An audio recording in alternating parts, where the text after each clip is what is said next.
வங்கி திருப்படிக்கு மாணவர்களுக்கு வணக்கம். இப்போ பார்த்தீங்கன்னா ஐபிஎஸ் பிஓ கால்வ் பண்ணியிருந்தாங்க. இந்த தடவை பார்த்தீங்கன்னா பல்க் வேக்கண்ட் நோட்டிஃபிகேஷன்லேயே பார்த்தீங்கன்னா 3955 வேக்கண்ட் இருக்குது.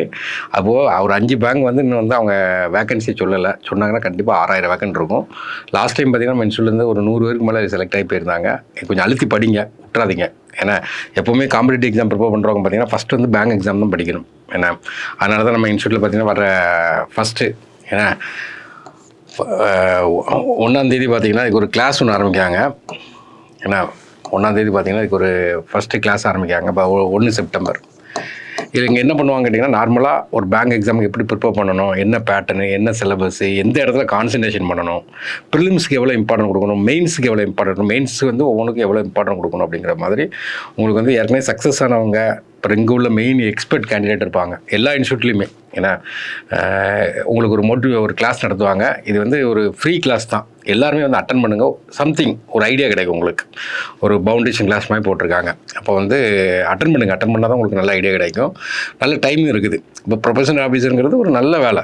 ஒரு அசிஸ்டன்ட் மேனேஜர் பேங்க்கில் ஒரு 11 பேங்க்கு சேர்ந்து இப்போ நம்ம கிட்டத்தட்ட ஒரு 6000 வேக்கன்ட் கால்ஃபர் பண்ணுவாங்க. இது எந்த வருஷத்துக்கு உள்ளது அப்படின்னு கேட்டிங்கன்னா 2024-25 உள்ளது. அப்போ 24-25 வேக்கன்ட் வந்து போட்டிருக்காங்க. கொஞ்சம் அழுத்தி படிங்க. அது போக அடுத்த ஸ்டெப் நாங்கள் என்ன எடுத்து வைக்கங்கன்னா, அந்த மெயின்ஸுக்கு இப்போ எல்லாருமே எக்ஸாம் எழுதிருப்பீங்க. ஆர்ஆர்பி ப்ரிலிம்ஸ் எழுதிருப்பீங்க, கிளர்க்கு ப்ரிலிம்ஸ் எழுதிருப்பீங்க. மெயின்ஸுக்கு என்ன கேட்டிங்கன்னா தனி கவனம் கொடுக்குறோம். ஏன்னா தனியாக பார்த்தீங்கன்னா கரண்ட் அஃபேர்ஸ்க்கு இம்பார்ட்டன்ட், பேங்கிங் அவேர்னஸ்க்கு இம்பார்ட்டன்ட், இங்கிலீஷ்க்கு இம்பார்ட்டன்ட் கொடுத்து அதுக்கு ஒரு மெயினுக்குன்னு ஒரு கிளாஸ் போயிட்டு இருக்குது. அதையும் நீங்கள் அட்டன் பண்ணுங்கள். ஏற்கனவே ப்ரிலிம்ஸ் நல்லா எழுதிங்கன்னா அது வந்து அட்டன் பண்ணுங்கள். வாய்ப்பை விட்டுறாதீங்க. ஏன்னா பேங்க் எக்ஸாம் பொறுத்த வரைக்கும் பார்த்தீங்கன்னா அதுதான் படிக்கணும். ஏன்னா பேங்க் எக்ஸாமுக்கு என்ன தேவைன்னா ஸ்பீட் அண்ட் அக்யூரேசி தான் தேவை. வேறு எதுவுமே தேவை கிடையாது. ஸ்பீடாக போடணும், அக்யூரேசியாக போடணும். நீங்கள் சப்போஸ் ஒரு எக்ஸாம் விட்டுட்டிங்கன்னா 1 இயர் வெயிட் பண்ண வேண்டியது இருக்கும். அதனால் இந்த அட்டம்ப்ட்லேயே வேலை வாங்கி போயிடணும். இப்போ நார்மலாக இப்போ ஐபிஎஸ் பிஓவில் பார்த்தீங்கன்னா 5955 வேக்கன்ட் 3955 வேக்கன்ட் போட்டிருக்காங்க. நியர்லி 6000 வேக்கன்ட் வரும்.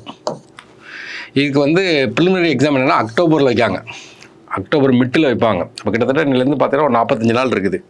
மெயின்ஸ் எக்ஸாம் எப்போ இருக்கும் அப்படின்னு கேட்டிங்கன்னா, நமக்கு மெயின்ஸ் எக்ஸாம் நவம்பரில் இருக்கும். அப்போ ரிசல்ட்டு பார்த்தீங்கன்னா ப்ரிலிம்ஸ் ரிசல்ட்டு ஒரு 2 வாரத்தில் வரும். அப்புறம் அதுலேருந்து பார்த்தீங்கன்னா ஒரு 3 வாரத்தில் மெயின்ஸ் ரிசல்ட் வச்சுருவான். அதுலேருந்து ஒரு 3 வாரத்தில் இன்டர்வியூ வச்சுருவாங்க. அப்போ வந்து இதில் வந்து என்ன கேட்டிங்கன்னா மொத்தம் 3 டயர் இருக்கும். அதாவது ப்ரிலிம்ஸு என்ன, அடுத்தது பார்த்தீங்கன்னா மெயின்ஸு, அப்புறம் இன்டர்வியூ. இந்த மெயின்ஸ் மார்க் தான் டிசைடிங் ஃபேக்டர். மெயின்ஸ் மார்க் தான் என்னது டிசைடிங் ஃபேக்டர். மெயின்ஸ் மார்க்கு கிட்டத்தட்ட பார்த்தீங்கன்னா 225 மார்க் வரும். அந்த 225 மார்க்கை 80க்கு கன்வெர்ட் பண்ணிடுவாங்க. இன்டர்வியூ பார்த்தீங்கன்னா 100 மார்க்குக்கு நடக்கும். அதை 20க்கு கன்வெர்ட் பண்ணிடுவாங்க. கன்வெர்ட் பண்ணி உங்களுக்கு ரிசல்ட் வந்து ஃபைனலாக அனௌன்ஸ் பண்ணுவாங்க. அப்போ வந்து உங்களுக்கு எப்போ ஃபைனல் அலாட்மெண்ட்டுன்னு கேட்டிங்கன்னா ஏப்ரல் 1, 2025 நீங்கள் செலக்ட் ஆகிடலாம். அப்போ வந்து இதில் எத்தனை பேங்க் பார்ட்டிசிபேட் பண்ணுறாங்கன்னா 11 பேங்க். என்னென்ன பேங்க் கேட்டிங்கன்னா bank of Baroda, bank of India, bank of Maharashtra, Canara bank, central bank of India, Indian bank, Indian overseas bank, Punjab national bank, Punjab Sind bank, UCO bank, union bank of India. 11 bank. இப்போ நார்மலாக நீங்கள் apply பண்ணியிருப்பீங்க. 20 ஜென்ரலுக்கு பார்த்தீங்கன்னா 20 to 30 வயசு. ஓபிசியாக இருந்தாங்கன்னா +3 33 வரை எழுதலாம். எஸ்சி எஸ்டியாக இருந்தாங்கன்னா +5 35 வரை எழுதலாம்.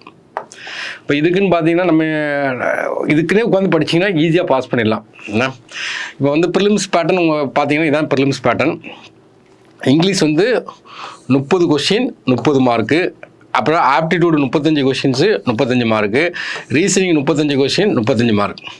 ஒவ்வொன்றுமே பார்த்தீங்கன்னா செக்ஷனல் 20 நிமிஷம் 20 நிமிஷம் 20 நிமிஷம். அந்த 20 நிமிஷத்தில் நீங்கள் இங்கிலீஷ் போடுறீங்க, அடுத்த 20 நிமிஷத்தில் ஆப்டிடியூட் போடுறீங்க, அடுத்த 20 நிமிஷத்தில் ரீசனிங் போடுறீங்க.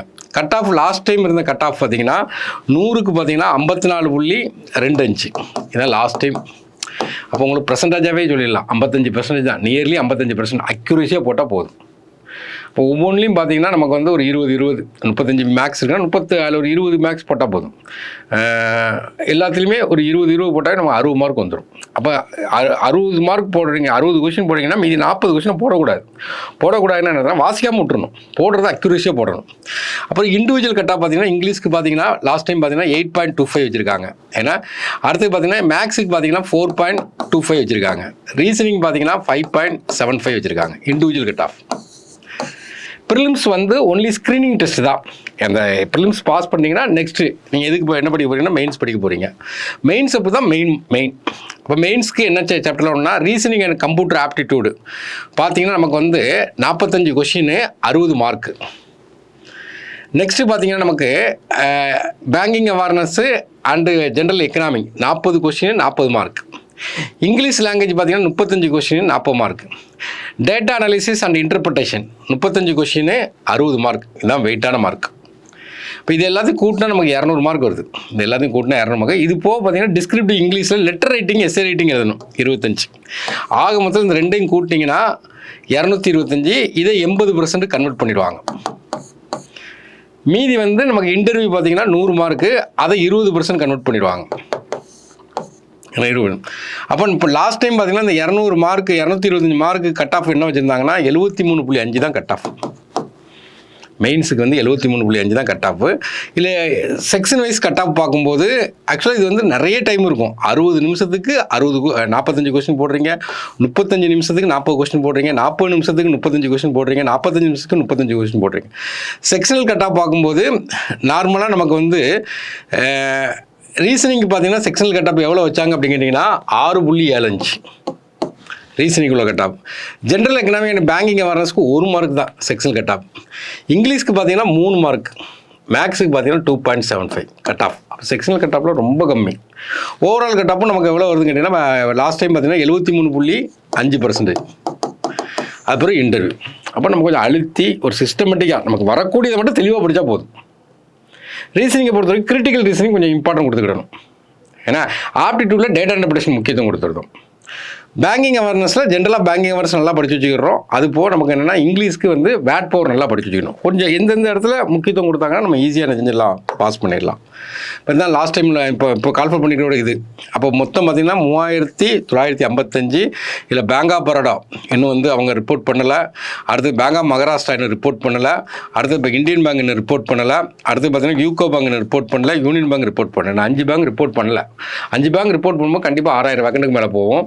ஆனால் இது ஒரு சிஸ்டமாக உட்காந்து படிச்சிங்கன்னா ஒரு காம்படிட்டிவ் எக்ஸாம் படிக்கிறவங்க வந்து பேங்க் எக்ஸாம் படிக்கும்போது நம்ம கான்சன்ட்ரேஷன் ஃபுல்லாக ஒரே எக்ஸாம் தான், லிமிட்டெட் சிலபஸ் தான். ஆனால் நம்ம டெஸ்ட் போட்டு நம்மளை வந்து ஒரு தயார் நிலைக்கு கொண்டு போயிட்டே இருக்கணும். அதாவது தப்பு இல்லாமல் டெஸ்ட் போடணும். இன்றைக்கி ஒரு 5 போட்டாலும் பரவாயில்ல, நாளைக்கு 6 போடுங்க, அடுத்த நாள் 7 போடுங்க. கொஞ்சம் கொஞ்சமாக இம்ப்ரூவ் பண்ணிட்டீங்கன்னா அந்த ஒரு ப்ரிலிம்ஸ் கொஸ்டினுக்கு ஒரு 20 போட ஆரம்பிச்சிட்டிங்கன்னா அதை மெயின்டைன் பண்ண அதிகமாக டெஸ்ட் போட்டாவே போதும். ஒரு டெய்லி பார்த்தீங்கன்னா ஆன்லைன் டெஸ்ட் ஒன்று, ஆஃப்லைன் டெஸ்ட் ரெண்டுமே இங்கே காலையிலேயே கண்டக்ட் பண்ண ஆரம்பிச்சிருவாங்க. நீங்கள் 1ஆம் தேதி கிளாஸ் நீங்கள் அட்டன் பண்ணுங்கள், உங்களுக்கு ஒரு ஐடியா கிடைக்கும். தேங்க்யூ.